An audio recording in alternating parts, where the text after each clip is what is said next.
بسم اللہ الرحمن الرحیم۔ میرا نام زمرد ہے اور میری عمر اس وقت 30 سال ہے۔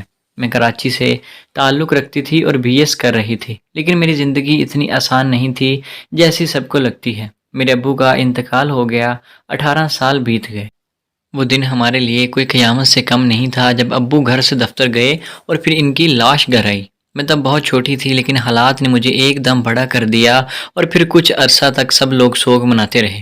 میرے چاچو بہت اچھے تھے، وہ ہمارا بہت خیال رکھتے تھے، لیکن جیسے ہی ابو کا چہلم ہوا نانی امی آئی اور پتہ نہیں ایسا کیا کہا کہ گھر میں بہت لڑائی ہوئی۔ امی بہت روئیں اور پھر نانی میری امی کو ساتھ لے گئی اور میں اپنے چاچو چاچی کے آسرے پر یہاں پر رہ گئی۔ بعد میں پتہ چلا کہ نانی نے میری امی کی دوسری شادی کی بات کی تھی، کیونکہ امی کم عمر تھی، اس لیے وہ چاہتی تھی کہ ان کی بیٹی ساری عمر بیوگی کو جھیلتے ہوئے نہ گزار دے۔ جب امی کی دلہن بنی تصویر آئی تو میں اس رات بہت روئی اور امی سے کئی گلے شکوے کیے، لیکن ان کو سننے والا کوئی نہیں تھا۔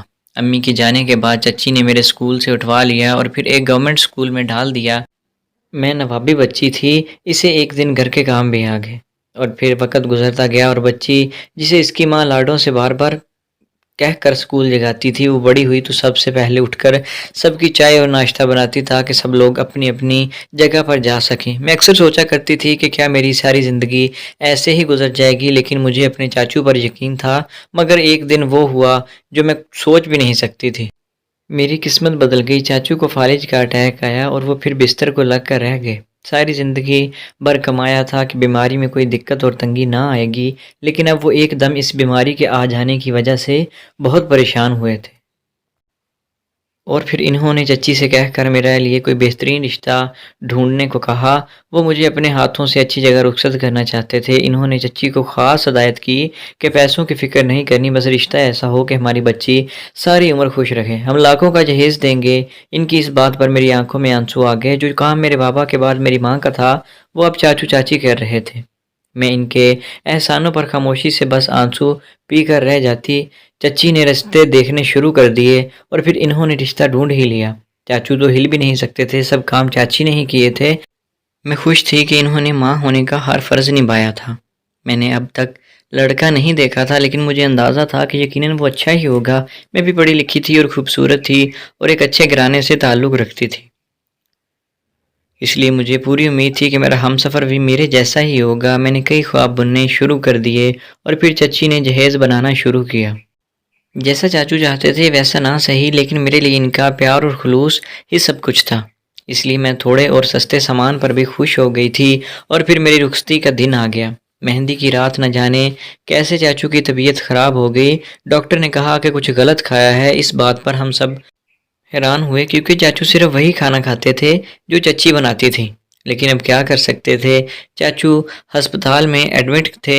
میں چاچو کی دعاؤں میں رخصت ہونا چاہتی تھی، لیکن اب گھر آئی بارات کو واپس لوٹایا نہیں جا سکتا، اس لیے سب فرائض چچی نے سر انجام دیے۔ نکاح ہوا تو مجھے چاچو اور ابو کی بہت یاد ستائی۔ میں امی سے بھی ملنا چاہتی تھی، لیکن وہ نہیں آئیں۔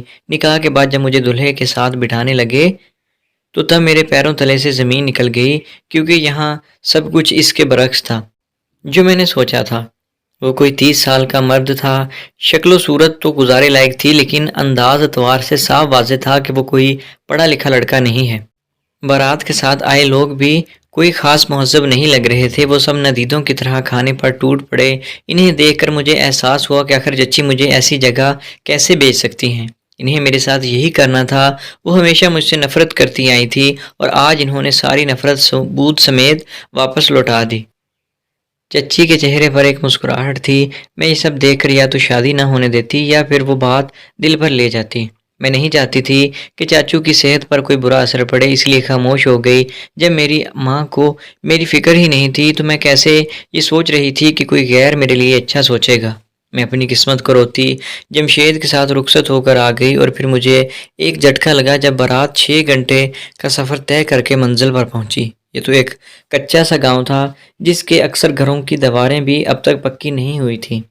یہ سب دیکھ کر مجھے ایک بار پھر سخت رونا آیا تھا اور وقت گزرتا گیا اور میں نے وہاں رہنے پر اپنے دل کو کئی دلیلیں دیں، کیونکہ میرے پاس اور کوئی رستہ بھی نہیں تھا۔ ایک دن میں نے چپکے سے اپنی ساس کی باتیں چاچی سے ہوتے ہوئے سنی، تب مجھے ایک کالی حقیقت کا انکشاف ہوا۔ میری شادی کی رات چاچو کو بدہضمی نہیں ہوئی تھی، بلکہ چچی نے جان بوجھ کر ان کے کھانے میں ایسا کچھ ملا دیا تھا کہ ان کی طبیعت بگڑ جائے تاکہ وہ شادی میں شرکت نہ کر سکے۔ یہ بات سن کر مجھے بہت افسوس ہوا۔ مزید کچھ وقت گزرا تو میں امید سے ہو گئی۔ میری ساس کو بھرپور یقین تھا کہ میرے ہاں بیٹا ہی ہوگا۔ میں نے جب وجہ پوچھی تو انہوں نے بتایا کہ ان کے خاندان میں آج تک کسی بھی عورت کی پہلی اولاد کبھی بیٹا نہیں ہوئی، بلکہ پہلے 3 بیٹے ہوتے ہیں اور پھر بیٹی ہوتی ہے۔ میں یہ سن کر کافی حیران ہوئی، لیکن جب سے میں بیاہ کر آئی تھی میں نے آج تک یہاں کسی کو بھی بیٹی ہوتے ہوئے نہیں دیکھی تھی۔ ان 4 مہینوں میں سب کے ہاں بس بیٹے ہی ہوئے تھے، جو دیکھ کر میں بہت حیران ہو گئی تھی۔ آہستہ آہستہ وقت گزر رہا تھا اور پھر جب میری ڈلیوری ہوئی تو میں نے ایک بیٹی کو جنم دیا۔ سب مجھے ایسے دیکھ رہے تھے جیسے میں نے کوئی گناہ کر دیا ہو۔ مجھے اچھا نہیں لگا تھا، کیونکہ میرا ماننا تھا کہ بیٹی تو رب کی رحمت ہوتی ہے، اس کی پیدائش پر ایسے مایوس ہونا کہاں کی انسانیت ہے۔ لیکن یہ بات پورے خاندان کو کوئی سمجھاتا، میرا شوہر بھی خاموش تھا، اس نے کوئی بھی بات نہیں کی اور سب کی طرح بس مجھے ایسے دیکھتا رہا جیسے میں نے کوئی گناہ کبیرہ کیا ہو۔ میں بس یہی سوچتی رہی کہ بیٹی کا ہونا آج کے دور میں بھی اتنا غلط کیوں مانا جاتا ہے۔ اب مجھ پر زندگی مزید تنگ ہو گئی۔ سب کی نظروں میں مجرم بن کر اس گھر میں رہنا میرے لیے قطعی آسان نہیں تھا۔ اب تو گھر میں کوئی مجھ سے کھانا تک پوچھنے کا بھی روادار نہیں تھا۔ کوئی بھی میری بیٹی کو ہاتھ تک نہیں لگاتا تھا۔ میں گھر کا سارا کام کرتی اور پڑی روتی رہتی، لیکن کسی کو بھی کوئی فرق نہیں پڑتا تھا۔ اب تو یہ حالات ہو گئے تھے کہ امی میرے شوہر جمشید کی دوسری شادی کروانے والی تھی۔ میں حیران تھی کہ ابھی تو میری پہلی ہی اولاد ہوئی ہے اور شادی کو 1 سال ہی ہوا ہے، پھر ایک دم ایسی جلدی کیوں مچ گئی ہے۔ کچھ وقت مزید گزرا، مجھے آہستہ آہستہ پتہ لگنے لگا کہ وہ لوگ کچھ پرانے زمانے کے تھے۔ ان کی سوچ ایسی تھی کہ ان کے لیے اپنی نسل مطلب بیٹا ہی تھا۔ اب میں بھی ان سب کے ہاں میں ہاں ملانے لگی تھی کہ مجھے پتہ لگ گیا تھا کہ میں ایک بار پھر امید سے ہوں۔ اب میں امید سے ہوئی تو میری ساس مجھے ایک عامل کے پاس لے گئی۔ میں نے سوچا کہ شاید وہ کوئی تعویذ وغیرہ دے گا اور معاملہ رفع دفع ہو جائے گا، لیکن ایسا کچھ نہیں ہوا۔ اس بابا نے اب الگ الگ عمل بتانے شروع کیے کہ ساری رات جاگ کر ایک ٹانگ پر کھڑا ہونا ہے یا پھر کچی شملہ مرچ کھانی ہے۔ میں نے سوچا کہ شاید اب امی کو عقل آ جائے اور وہ اس ڈھونگی بابا کی باتوں پر دھیان دینے کی بجائے ان کی بے عزتی کر دیں، لیکن ان کی باتوں سے صاف ظاہر تھا کہ یہ جہالت ہے اور وہ بابا کچھ ٹھیک نہیں کر رہا۔ میں بالکل خاموش رہی اور پھر امی کے کچھ بولنے کا انتظار کر رہی تھی، لیکن جب وہ بولی تو میں حیران رہ گئی۔ انہوں نے بہت ہی عقیدت سے اس عمل کی بات سنی اور پھر انہوں نے اتنی ہی عقیدت سے بابا جی سے کہا کہ میری بہو تو یہ سب کر لے گی، لیکن ہونا بیٹا ہی چاہیے۔ اور وہ بابا جی بھی بہت اعتماد سے کہہ رہا تھا کہ ہاں بیٹا ہی ہوگا۔ مجھے یہ بات کافی عجیب سی لگی تھی، کیونکہ جو بات دنیا کے بڑے بڑے ماہرین نہیں کہہ سکتے تھے، کسی دوا سے بیٹا پیدا ہوگا، وہ یہ بابا جی کچی شملہ مرچ کھانے سے کہہ رہے تھے۔ میں سکون سے گھر آ گئی اور پھر اپنے شوہر کے آنے کا انتظار کرنے لگی۔ آج میں نے سوچ لیا تھا کہ جو بھی ہو جائے میں جمشید کا دل جیت کر رہوں گی۔ میں نے جمشید کی پسند کا کھانا بنایا اور پھر اچھے کپڑے پہن کر ان کے آنے کا انتظار کرنے لگی۔ میں نے آج اشال کو بھی پہلے سے ہی سلا دیا تھا کہ کہیں اسے دیکھ کر جمشید کا موڈ خراب نہ ہو جائے، لیکن اس رات بھی نہ جانے ایسا کیا ہوا کہ جمشید فوراً سو گئے۔ میں بہت مایوس ہوئی اور پھر میری ساس نے مجھے شملہ مرچ کھلانی شروع کی اور میں ساری رات وظیفہ کرتی رہی۔ تبھی میں نے ایک چیز دیکھی کہ میں تو رات کو جا کر وظیفہ کرتی ہوں، لیکن یہ امی رات رات بھر کیوں نہیں سوتی؟ وہ کیوں اپنے بستر پر بیٹھی رہتی ہیں؟ میں نے اب فیصلہ کیا کہ میں دیکھوں گی کہ آخر ایسا کیا ہے جو انہیں راتوں کو سونے نہیں دیتا۔ ایک دن میں وظیفہ کرنے کے لیے کھڑی ہوئی تو میں نے دیکھا کہ جب امی کو تسلی ہو گئی تو وہ اپنے کمرے میں چلی گئیں۔ میں نے چپکے سے ان کے کمرے میں جھانکا تو وہ اپنے بستر پر بیٹھی کچھ کر رہی تھیں۔ دور سے زیادہ کچھ نظر نہیں آیا، لیکن میں صرف یہ دیکھنے میں کامیاب ہو گئی کہ وہ سوئی دھاگے کے ساتھ کچھ کر رہی ہیں۔ میں نے دیکھنے کی کافی کوشش کی لیکن کامیاب نہ ہو سکی۔ میرے ذہن میں پہلا خیال یہی آیا ہو سکتا ہے کہ وہ اپنے آنے والے پوتے کے لیے کپڑے بنا رہی ہوں، کیونکہ وہ بہت زیادہ پر امید تھیں کہ اب پوتا ہی ہوگا۔ لیکن پھر یہ روز ہونے لگا اور روز کچھ نہ کچھ بناتی رہتی، جسے دیکھ کر مجھے تجسس ہوا کہ آخر ایسا کیا ہے جو مکمل ہی نہیں ہو رہا۔ اور پھر ایک دن اس رات سے پردہ اٹھی گیا۔ اس دن امی نے جیسے ہی کھانا کھلایا اور ان کے دل میں ہلکا ہلکا سا درد شروع ہو رہا، اور پھر دیکھتے ہی دیکھتے وہ درد سے بے حال ہو گئیں۔ سب لوگ انہیں لے کر جلدی سے اسپتال بھاگے اور میں گھر میں رہ گئی۔ کیونکہ میں امید سے تھی۔ مجھے ہسپتال سے جمشید نے کال کی کہ امی کا ایک سوٹ استری کر دو، شاید 1-2 دن رہنا پڑے۔ میں امی کے کمرے میں گئی تو میری نظر وہاں موجود ان کے بستر پر پڑی۔ تبھی میرے ذہن میں آیا کہ آج تو موقع مل گیا ہے، مجھے اس سے فائدہ اٹھانا چاہیے۔ میں امی کے بستر کی طرف بڑھی تو وہاں پر چیزیں دیکھ کر میں حیران رہ گئی تھی۔ میری ساس روز اس وقت بیٹھ کر گڑیا بنتی تھی، اور یہ گڑیا میں اچھے سے جانتی تھی صرف کالے جادو میں ہی استعمال ہوتی تھی، لیکن اس کا کام میری ساس کے کمرے میں کیا تھا؟ اس بات نے مجھے بہت زیادہ پریشان کیا اور میں خاموشی سے اپنے کمرے میں آ گئی۔ اب میں سوچ رہی تھی کہ آخر اس بات کا جواب کہاں سے لاؤں۔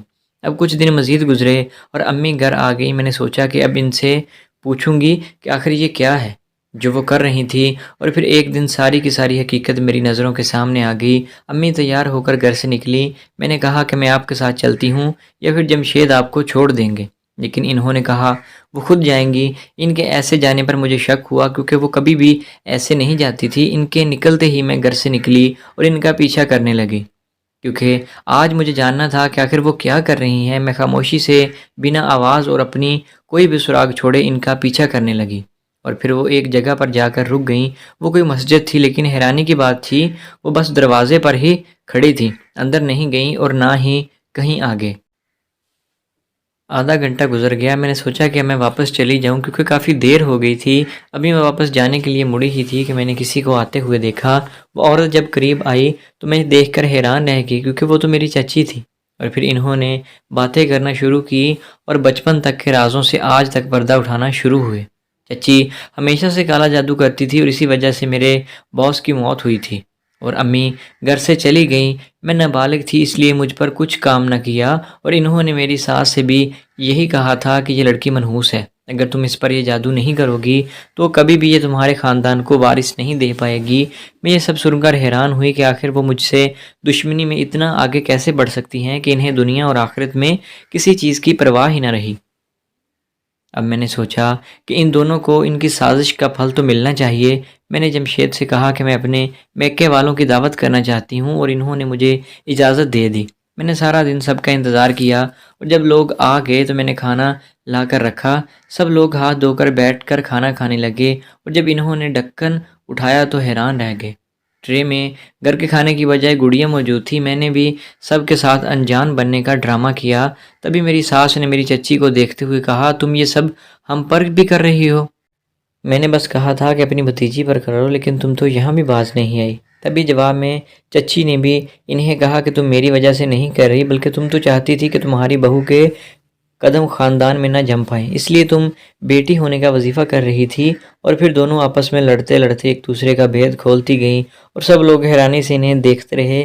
چاچو نے اسی وقت چچی کو طلاق دے دی، اور جمشید کی بھی آنکھیں اس واقعے کے بعد کھل گئیں، اور وہ مجھے اور میرے بچوں کو ساتھ لے کر شہر آ گئے۔ ہم لوگ آج تک امی کے گھر واپس نہیں گئے۔ انہوں نے جتنی بھی سازشیں